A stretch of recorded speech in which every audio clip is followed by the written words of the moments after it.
This week we have the conclave, the election of the new Pope, and it is a very exciting time for the Church. We are the only group in the world that lock up 134 men, I think at last count, and the only way they talk to the world is via a chimney stack. I think that is magnificent. Sending out an email would be easier, but honestly, I love the theatre of this, the drama of this. Now, one of the old lines that's regularly put around these days is that he who goes in a pope comes out a cardinal.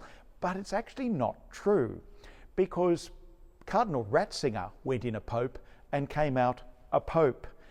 In only a few years ago, 3 sessions they took, which is ridiculously quick for a conclave, and Benedict XVI came out on the balcony. In fact, there are 4 Jesuits, Jesuit parish here, and I'm a Jesuit. There are 4 Jesuits among the electors. There's Stephen Chow from Hong Kong. There's Michael Cherney, a Canadian who heads up the Justice and Peace Council in Rome. There's Jean-Claude Hollerich, a Luxembourgian who spent 25 years as a Jesuit in Japan. He's a very interesting man. And Angel Rossi from Cordoba in Argentina. I don't think the electors are going for another Jesuit anytime soon. As impressive as Hollerich actually is, and he was very important in the Synod in Rome recently. But there are some in the Church who think we had one Jesuit Pope and we may not ever need another one. So it'll be interesting. I don't think they'll go back there. But there are a few other cardinals who are being mentioned right now and whose names will surface in the conclave, I imagine. We have Cardinal Parolin, who's the Italian Secretary of State since 2014. There's Cardinal Tagle, who's from the Philippines originally, but presently has a big Vatican job.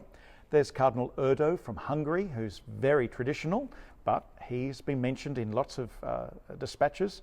There's Cardinal Mbongo, who is from the Congo, and that would be remarkable to see a pope from the fastest growing Catholic Church in the world, Africa. There's Cardinal Avallon, who is from France. And there's Cardinal Zuppi, who is the president of the Italian Bishops' Conference and presently the Cardinal Archbishop of Bologna in Italy. And then one who has a fantastic name, Cardinal Pier Battista Pizzabella, who is an Italian who has been lived and worked in Israel and is presently the Cardinal Archbishop of Jerusalem. These, and no doubt there are many other names, and we might have a very big surprise later this week. But we're going to pray that the Holy Spirit, in fact, guides all the choices that are going to be made. That's what the cardinals get there to do, to ask the Holy Spirit to guide them for the very best shepherd that we could have, who not only looks after the Church, but can speak to the world. But the final fact you may not know is that anybody who can become the Bishop of Rome can, in fact, be called in to ask to become the Bishop of Rome. You don't actually have to be in the Sistine Chapel. We've got to go back hundreds of years for this to have happened, but it is possible. They can call somebody in. So I, later this week, will be waiting by the phone to see if I get the call to Rome.